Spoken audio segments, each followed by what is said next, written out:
Congo Tchèque TV Niasi Bumutombo Bana nyoso ya Congo Bote na beno beno luta na émission. Merci Président. Merci Félix du Congo Soussou. La famille grande na Bambal Tiba Monzobe. Na moko ya Fambokala. Mutu na leza le président. Tout le monde est tout ce qui est dans le Mozambique. Le problème est allé question de années, où nous avons tout là. La personne a mis tout là où la prise d'info.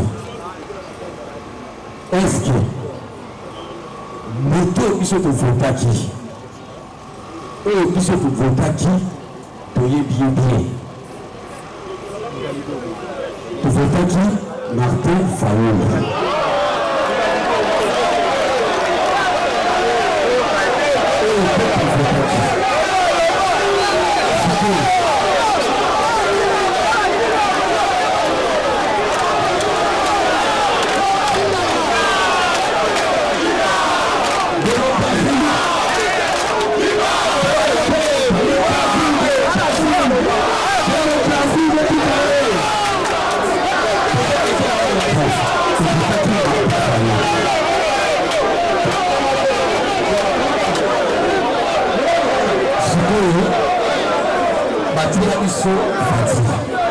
Est-ce que ma papa est là? Ce qu'on va utiliser, est-ce qu'on réussit à l'eau? Merci beaucoup. Naïm, vous avez bien parler. Nakim a rappelé une question. Alors, Malodi, d'abord, pour les Canadiens, vote des secret à isoloir. Nous avons conscience au côté de la bureau à vote à voter. Disons que qui déjà dès le départ, tout le monde a dit que vote à la tricherie. Le vote à la tricherie, ça a dit que vous voter. Bato babona dit que le résultat est amabé, ça a dit que contester qui yango. Disons que vous avez injustice pour avoir un même temps de candidat. Baboya qui même de souvent la kasumbalé ça to kendati. Alors, question na yazo tout nangai. Mais on a mieux placé pour nous répondre, mais là, la défaut, il a fait en parler. Parce que dans la qui n'a marqué Fayoulou, vous avez dit le mot de Kaki, mais quand l'élection est signée, il m'a personnellement, celui de tout le Martin, il s'est dit qu'on a bien gagné. Là, il s'est marqué que la Cour constitutionnelle ou la présence matabiliste. Pour ce pays, ma mairie va valider à nous, et nous allons là, nous allons juriste, nous allons faire des sabbats. Sur aucune injustice, et nous allons on s'allie confiance dans l'institution. Et que le respect de Bimakuna, vous allez opposable à Nayo. La poété. Les gens ensuite ont eu dans la police. Et nous avons confiance dans la police pour lui à Sacha Nibeko. Décision de Bimakuna, même si le policier a libéré, la boutique a libéré Mouibi, mais ça a libéré. Alors, quand il y a un cours où on a un cabinet, basalimuni bazobie lokola bazobaki décision ebimi kuna yakendaki confiance atelemi mpe devant bango apresente bamoyen naye basaleli babwakisi yango eyafoti ane pamba te biso ide na biso eyalaki tokende vers peuple avotaki yo tobunda na peuple basala nini totala parce que bato bakoya compare tomonaki président Tshisekedi awa lokola boyaki na élection ya 2011. Est-ce que quelqu'un a couru? Il y a fallu le président a reconnaître président en été. Mais il y a qui? Le président a dit, il y a le décision du gouvernement du Sénat là, on a fait parler. Maintenant, mais décision du Nicolas, et comme il a signé, na bango wana ne place ya kendaka sali mo confiance akende la bango la kolela bino oswa la bino ko ngalo na balabala ko sali ni bo musique ori yake pala bango bazobie. Alors c'est pour le monde na répondre on parce que faut reconnaître une chose. Aujourd'hui, il y a une seule personne qui engage la République démocratique du Congo. Les Félix.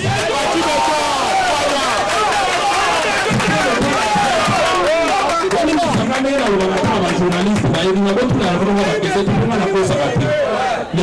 engagé pour nous, ce qui peut pousser les autres, ceux qui peuvent y aller, on va y besoin de se remplacer par ses formes.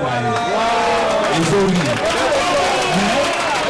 Mais, il y a des personnes dans le mois. Nous avons opposition. Mais nous allons répondre là, parce que si on a répondu, à tourner en public, pour le bali, qui m'a dit une question là. Réponse dans la et puis c'est la logique. Pas matin, il y a le bar. Nicolas, tout le monde me dit lettre nouveau circulaire. C'est pas que je suis contre quelqu'un. On dit que ça va faire parler. Proposition, il y a sorti à crise. Mais il y a un matin, il y a une proposition dans le banini. FCC la cash, la pouvoir, va gérer. Donc, il y a un cadeau à mot. Deuxième fois, il y a un cadeau à mot. Donc, pour le coup, c'est ça qui va aller. Honorable Francis Kalou, Azali Moko Nabiso, il y a Moko Congo. Azali absent, dans Moko Congo, na Nyoso Eleki. Honorable Francis Kalou.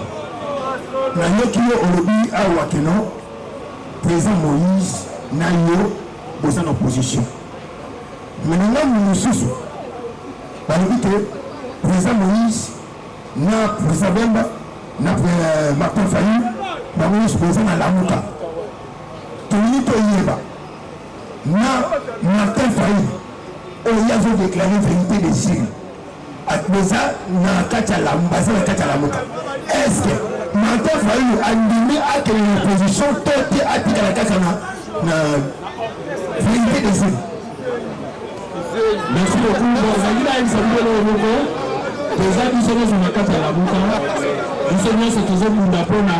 intérêt à l'opposition. Mais il y a l'élection, le candidat va faire une nomination. La carte de la nomination, on a un moment pour Martin Fayou comme député. Mais la dignité que Martin Fayou, le Parlement, assiège à côté au pouvoir, parce que ça a côté l'opposition. Comme on analyse la députée au pouvoir, donc nous avons une opposition, donc nous allons continuer à s'opposer par rapport au pouvoir. Il a expliqué la démocratie, l'opposition a un rôle capital à jouer. C'est-à-dire qu'il y a un rôle au niveau des autres débats pour représenter le pouvoir pour le pouvoir dans la solution. Alors, tout le monde dit, j'attire Bandi Baïda Malam, Terrassé, Fokabani, tout le monde qui accompagné, Ozaïda Malam, Ngundesi là. Mais ce qu'on a fait, c'est que la langue est la foula pour les libérer la mission. Jamais la salle de mission ça va remarquer, ma cale les a enclavés, vous les enclavés, Nzela Tamo, côté ça, vous voyez dans le Congo, dans le Congo, Tina Prince Kassaboukou. Le last lui, il a ça, il a mis 12 km. Et ça a maté. Il y a Nzela, ma terrassé à Fongola avec 4 ponts. Tout le monde bravo. Tout le monde dit ça. Mais je joue au salaire à Babé, tout le monde dit qu'on a la Pongi. Mais il a eu sa vie dans le Moko. Nous avons pouvoir, nous avons le rappel de Baye Baké la Bisaleni. Les autres télémoins à Kimbo, les autres Tamola, là, nous avons ça la Kao. Et alors, donc, si vous avez l'opposition, nous avons ça, ça va nous mettre ça là. Pour rendre la Yangwana, nous avons pesé le pouvoir pour pouvoir la salle. C'est pouvoir la salle malamu. Donc, l'opposition, ça a un rôle à jouer, vous avez une opposition, ça m'a bêté. Au contraire, la constitution, ça reconnaît Péango, tout ça, une opposition, pour nous dans la carte opposition, pour nous, on a besoin de l'obéir.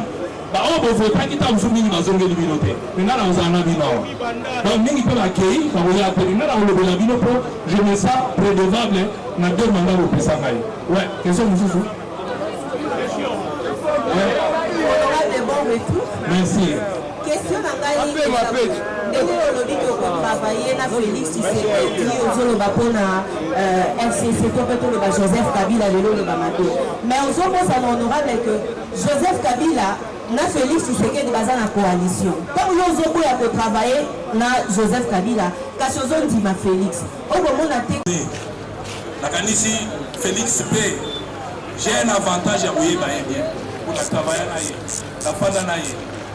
Naza sire certain au bas au Katsakaza Zoba Bazo s'est trompé. Et ici Bino, on ne va pas passer à Yélié. Au Bazo Kanisaki Bazo Zoba Bazo s'est trompé. Mais Biso, tout ça qu'on a dit, hier Andima qui a sa alliance pour des raisons liées à Yéli. Biso, tout ça en opposition à Moïse Katumbi. Tout le pouvoir la besoin de la FCCT, c'est que la Yéli la monarchie de Mandaki Malam, quand le commun de Béba, la Salamini, la loi. Il y a que les imbéciles qui ne changent pas. Et les lots, on a un projet dans la Ligue de Zanaro. Félix, sa président de la République, les lots, a géré. Je vous l'ai salamé dans l'hôtel, mais les lots. Dans le but, on a grâce, on a tamoli grâce. Pour été, on sait la ligne. Alors, quelque part, à Salé, on va prisonnier, va bimi. Franck dit, on va canner à Salé. abimi bato ebele baki soki eloko mabe ezali na oloba nga kaka oyo jour félix aosala eloko mabe na otelema na oya na oyesa bino oyo na ndimi te ayebi nga mpe très bien ndenge nga mpe nayebi ye bien eloko moka na oloba loba ya chargé mais soki kaka félix onga nayebi mwana etienne tshisekedi aosurprendre mpe bato ebele donc aosurprendre parce que nayebeli ye te ke la preuve nayebeli ye te ke andima ye mpe moto asouffra na kati na ye na kati ya dictature andima mpe bainstaure mpe dictature mais soki asali yango enseignement na trahir peuple mpa kosala nini aobima na balabala ye mpe bakosala nini tokobengana ye boye te alors donc eza te ke nga na travaille na ye mpo na boya bataka kabila si na boyaki na nga na démissionna na longwa na boye mais bato basikali toa na relation na bato à titre individuel pour continuer kozala na bango bien ndenge nalobaki oyo basalanga mabe nalimbisanga mpe nasengi nasala mabe nalimbisanga abo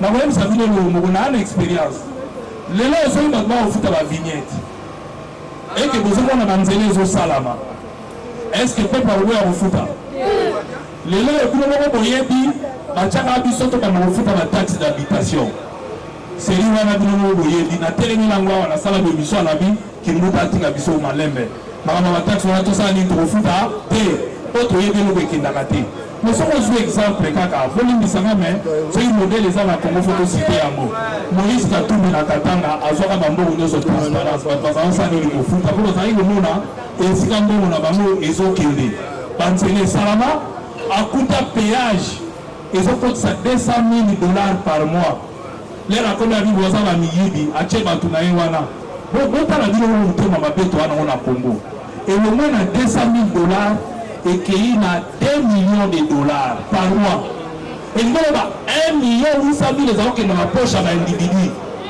eza kutu oyo na chine te na wapi te awa na kongo na lubumbashi ntango akangi yango mbongo wana sikoyo abandi kosala nango banzela moïse azwaka mbongo na mapata te mbongo moïse akokisala yango katanga euta kaka na katanga bato nyonso bakoki kofuta bataxe na nzela okomona problème te mpo soki omoni bambele boye ngai bakoyebisa gentini omoni basali te boye d'abord chef ya quartier aza wapi bourgmestre aza wapi obengani ye parce que bourgmestre soki azoveye te bachef ya quartier baoveye te mais fo bapesa bango bamoyen mpo liboso chef ya quartier aza bamoyen ntango osala deni eloko tu eza question ya moyen yo ozofuta carburant ozotambola nango ya ofele ozosala vilo otu ya ofele soki olingi chef ya quartier asala na poche na ye alozango wapi pesa ye bamoyen apres osurveye soki moïse katumbi ezalaka osurveye mpo azala kopesa bango bamoyen moyen ezokoma soki osali te basali babengani yo donc eloko mpo toyei kombe ekende liboso il faut d'abord bainvestir mpo baya bamona ke démocratie eza na mboka justice eza na mboka ekoassure bango bakosala nini bakoya koinvestir sino te bakoya te écréation d'emploi mpe kosala nini ezala te yango to kosenga bandeko bakoti na biso lokola babandi bakende nango tina suka bakanga bapoche place ya mbongo eza ebele na mboka na biso mbongo ekotaka ebele fpi wana chaque eloko embongo na bino parce que biloko oyo ekotaka ezalaka importe bafutaka bampo moko boye ekende na bafpi ekende na bawapi bambongo yango place ekendaka badefisalaka bango na bango baremboursaka te bango na bango kaka bamillion me biso mpe tofandi tolokoni kofuta mpo na nini donc biso tozosala opposition moko oyo ezali ke tolingi mboka echange mobutu ase retrouve eno quelques individus balemba mpo mbongo yango bakolosonga bandako na bachine mpo balembi eleki ebele osala nango nini alors que peuple azosouffrir tozongisa mbongo na peuple tokocreye baemploi lelo lobi emploi eza te soki tolobika akubama kokolekte bataxe d'habitation eke bato bamoni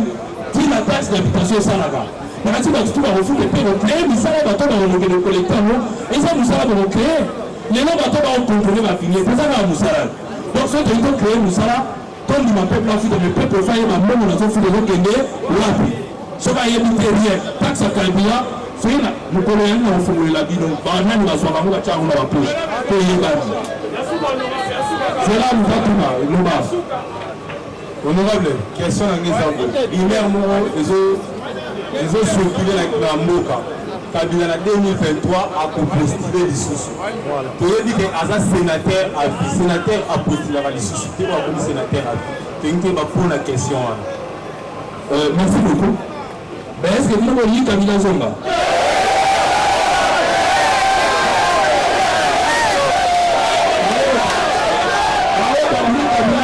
maboko likolo. Oyo balingi batya maboko likolo. Merci. Olobi démocratie. Démocratie, démocrate. Démocratie, ils allaient voir la majorité. Ceux qui vont voter, maintenant, sur votre maman signe le point de droit, on est mis à manquer, on a dit que Vandal est intellectuel, est-ce qu'il a expliqué en tant qu'enseignant, Bolingui? Ok, en tant que juriste, c'est bon mot. Bon, Naï, nous avons une chance, Moko, d'être enseigné dans le cours administratif par le prof Yuma, Aza Viva. À Koufité, et puis notre prof Moussa Fessayna, vous la fonctionnaire, professeur de Sambo, Aza Viva, on a régulièrement la cour constitutionnelle à démissionnal. Alors, Masalaki, examen, moi, je suis prof Yuma, je suis à ILK, na DA, pour ma docteur en droit. Na séminaire, na ça examen. Mais bah on va dire prof wana za chiche na examen. Après ça va pas battre. Mais là ya bilo na soit quand même 17 sur 20 l'examen là. Voilà monter. Alors question ya zo kuna, ils allaient l'une des questions na soit qui na examen. Alors automatique va monter, va soit réponse nous cantons à Suka. Alors batuna kingai par rapport à Nicolas Sarkozy. Nicolas Sarkozy a aussi démissionné puisqu'il est membre du Conseil constitutionnel de la France. Parce que la France permet chaque ancien président de la République a zali deux fois membre du Conseil constitutionnel. Mais biso awa tout ça dans le Conseil mais tout ça dans le Sénat. Aza sénateur. Donc toi question la biso ya bango ils ont à peu près moko. Moi j'ai un avantage, c'est d'avoir écrit un doctrinaire vivant. J'ai écrit un livre sur notre constitution et j'ai travaillé sur cette constitution que je maîtrise d'ailleurs. Donc, la constitution la viso, professeur Tuningaï, Nicolas Sarkozy a démissionné. Est-ce que démission est effectif? Tous les effet d'annonce. Alors, la réponse de prof, la lobité est effet d'annonce. Alors, il n'a pas dit parce qu'il ne peut pas démissionner puisqu'il est membre de il a dit qu'il a deux droits. Alors, prof Atika il a deux droits puisqu'il a dit oral. Alors, mais la Belgique, il a dit que le roi de Belgique a déposé les andéénis. Alors, on a édité la Belgique, le roi de Belgique a démissionné, mais a abdiqué. Alors, l'intellectuel va être pendant que vous comprenez de moi là, abdiqué. Le roi va dire Belgique a un roi mi balé. C'est-à-dire le roi ne pouvait pas démissionner, il a abdiqué en faveur de moi Nanaï. Donc il continue à être roi, moi Nanaï a connu le remplacer parce que la constitution belge les ont permis de triangle. Deuxième question, prof Atiki Mawanase. A tout le monde a dit, mais pape peut à la pape à vie, il nous Koufa. Mais le pape a démissionné. Alors, pape a démissionné parce que pape a élu. Donc, le pape est élu par Cardinaux. C'est comme ça que la pape. Donc, le roi a élu, soit l'ennemi a voulu démissionner et permettant qu'on a mis Niwana.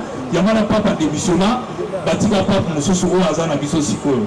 Mais, lorsqu'on est membre des droits, on ne peut pas démissionner. Même au démissionner, démission les effets d'annonce, les effectifs, et ça c'est ce que j'ai appris du professeur Yuma. C'est-à-dire, au démissionner, mais quand on est au point de la mission de l'eau, dans le Japon, on a qui, dans le Japon, empereur il y a Japon, a commis contre l'ennemi. Mais le point de l'empereur dans le Japon, tu as des droits, moyen de démissionner et Zaragité. Alors, dans le Japon, on est obligé de modifier la constitution de Bango pour permettre l'empereur à démissionner. Il y a un monument qui est intronisé qui est dernièrement a commis empereur à l'ONU pour modifier la constitution.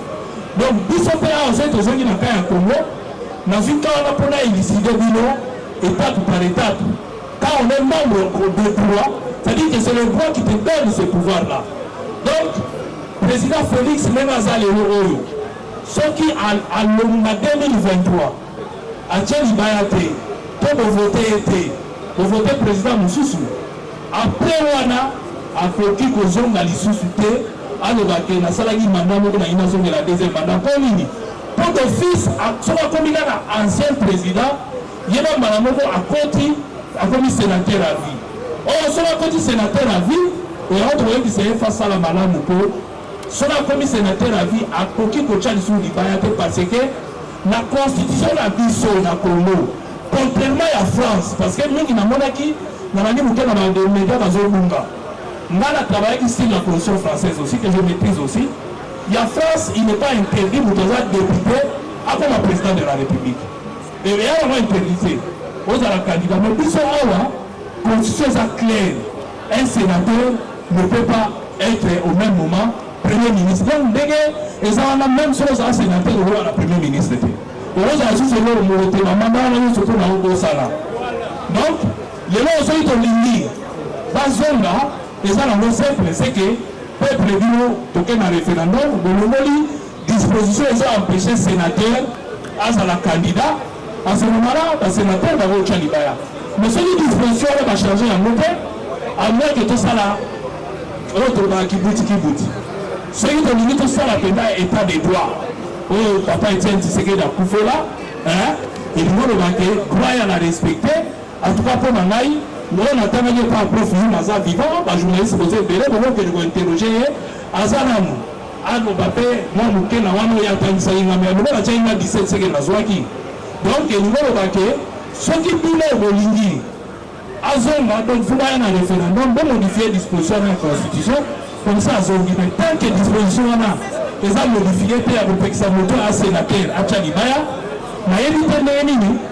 Bien évidemment, on a battu sur un validant dans moi à poignet. Alors qu'il fonctionnaire en démissionnalité. Alors, tant que on va valider.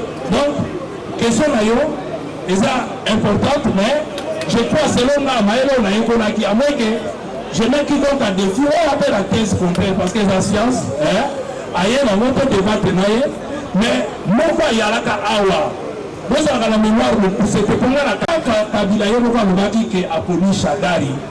Mbala moko bango tuna bango bazalo leka na télévision Kabila na toi mama yo bango moko bango baka Kabila respecter constitution. Donc les mêmes wana baza ba renard lelo yo batika ya pe manaye lelo la poli ko pe mabatika ye.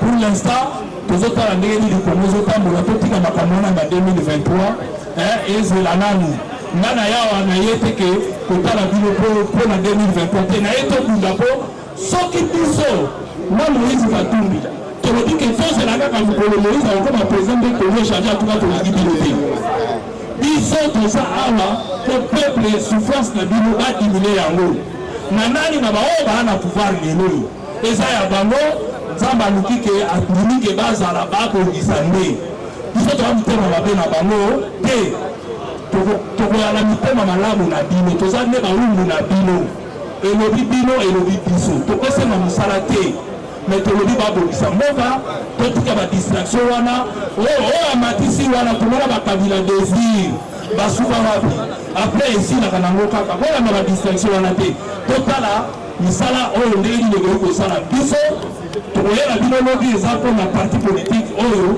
Moïse Katumbi azo créer et pour toya ko totala ndeli moto na opposition mais une opposition républicaine Yamabe pour s'autopanti, Yamalamu pour Koumisi, et puis Maël souvent il y a tout repère ça va parce que souvent ça la Maël nous a connu le Bayamo, c'est qu'on dit peuple, on dit peuple pas Koufa, alors que là la Maël a repère ça peut. Vous voyez, mais ça souffre. Bon, la Kanisi, ma question est signe, mais à travers la média, Mabazuma, au niveau de la souffre. Question à si j'ai mis il y a 2023 parce que Ebele Ndenge Baza Awa, Babaïna va vraiment voter. Oui, il va voter pour ça, l'équité, mais il faut dire que débuter, tout le monde qui va l'équité. Donc Ebele Baza décourager même 2023 vraiment va voter. La loi on a son nom le but, mais question est raisonnée. Question dans la loi est même démocratie, au Bundela qui nous besoin. En 2023, nous devons voter notre loyer que nous donnons l'État.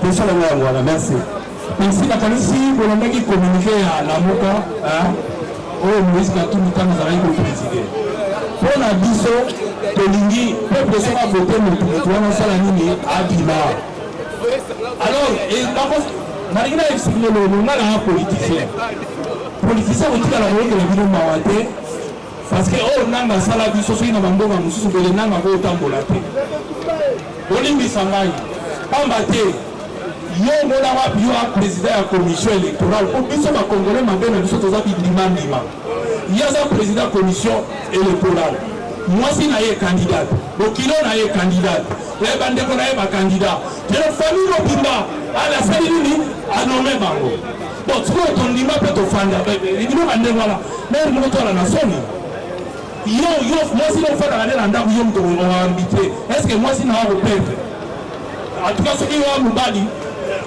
yo bali mwana na ngai eke nga mpe na tie libaya aéchoué na botoli mwana nga to mwana mpe mwasi oyo aéchoué akokima yo donc je crois que tozondima biloko bandeko na yo bakotala bango baza mpe bato mais mwasi na ofandaka nde na ndako akozala candidat te eza normal te élection elekaki ndenge elekaki mais biso peuple au moins soki peuple desétalement même soki eza semblant ya changement mais topesa félix charge wana ye atambolaka na biso félix asiona mokili aloba na états-unis akodéboulone dictature aloba akosilisa mpasi ya peuple asala bapromese ebele biso tozotalela ye olo jusque là tomoni azobunda mpo akoka kosala mais soki tomoni eza clair mpo tokotelemela yango biso tozosala opposition républicaine tokozela bino te kaka soki mokolo biso tokokoma na pouvoir mpo mpasi na bino sila sikoyo peuple aza na opposition l'opposition moko ya makasi soki opposition eza faible yebaki pouvoir akoniataniata biso donc lelo tosala effort en sorte que mboka e avancé mais biso toza na programme na biso oyo tozalaki nango eke tokoluka mikolo boya soki bino na 2023 omoni ke bato mpe bakotia na 2023 ya bato bino boponaki te mboka eza ya biso tose découragé te. Voilà, merci beaucoup Bana Mboka, j'espère que tu banais na bino peut te sugisi na bino. J'espère que vous arrivé à Mwana Mboka Francis Kalombo oyo après des années à l'élan ça la biso na bela Kinshasa parce que ça va de la Lubumbashi. J'espère que tu sois une bonne image avant arriver na yene ba to balobaki et puis nenge asisi koloba par rapport ya objectif na ya za et puis nenge bana bandal bana funa ba yambié. Merci beaucoup nenge ba continuer ko peut biso confiance na chaîne Nabino Congo Check TV. Merci beaucoup de continuer à s'abonner, de continuer à partager ma vidéo. Donc ça est Nabino toujours nous savons na habité ndeko apusani awa boni ndeko na ngai. To mwana na trop na makambo bonze pepe le kitoko. Alors to ko yoka yomoko nene mwana Mboka Francis Kalombo alobi yo bana ko sala ni na analyse ni osali par rapport à neso analyse on a sali en tout cas na sepeli na maele on a sala ngota congolais on a retenu alobi que non et ça aux opposants il faut ondima o eza ya bien pona améliorer aux amboka na biso ata pouvoir et ça eloko ya bien il faut que nous soki ça eloko mabe biso moko pe kaka il faut que non en tout cas au bosali eza mabe pourquoi pour ba améliorer o eza ya mabe en tout cas mboka na biso c'est ka foza bomoko oyo moko comme ça banal et moi ça banal auto manka en tout cas vraiment to se paye na ye to livre vraiment o ya lobby en tout cas to se paye to mona vraiment kala en tout cas to pese ba merci belé donc to tsaka maboko atana neto zambo en tout cas to bisa pe ba muto bisa pe mama tanti na biso mbote papa na komba nani abonga na komba Christelle Kitoko. Voilà, bon retour à honorable Francis Kalombo. J'espère que tu connais comme Ramon Salobi il va nous le ça tout pour ça la moquer awa il va nous le ça la mine par rapport à nos Salobi.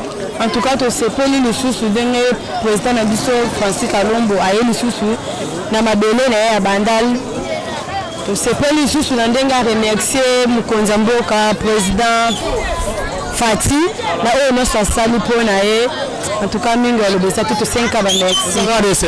Voilà, dans le bisande quoi suka bonjour tonton. Bonjour. Bienvenue na komona nani? Na komona na Aigle. Voilà, arrivé à Francis Kalombo azana natif ya bandal yo ko le banini c'est les aka kati na yo. Oui, il fallait un plaisir comme on a qui m'a mboka zone na mboka na e pour avant pe na mboka bato musu bata ebele azon quand même na mboka ya plaisir à trop que yandi pa mboka fungama toujours de la paix sur que la devoir ni ala on faire biso ça peut biso ça peut se plaisir les gens la pour ça progression kaka et ça la biso bien voilà wana bana mboka na sisa boni bien oya mavena na oya mavena ngai ve ya bandal moi bandal ve mabele c'est Paris bandal ebi ba natif na oya bana bandal ve azongi mabele to ana sema makaso ya mwana bandal. Donc on a sorti le but quand même retenir Mabela lobby. Oui la retenir ya mingi parce que azali reconnaissant. Alors reconnaissant pe na luna moi bola mukie au place à uta au basale moi mukie. Malgré tout aluka ki changement mais ba tu a fait c'est baluki mo robeta moi banini la moi la bandal. Pour biso la bandal to ba la teti. Donc aluki ke asala bolamu kuna mais bango bala to batamboka asali to akini bango azoni tera polémique te biso bala bandal biso rate ke oni te azoni azo reconnaître bolamu le Félix osala gratuité yango ezali mambalo kuta mais le comme réalité to tanga chiko fele mais ça bolamu le président Félix osala honorable à reconnaître bolamu pe au Félix osala donc to tkalika na opposition républicaine ce qui m'a bien zali nous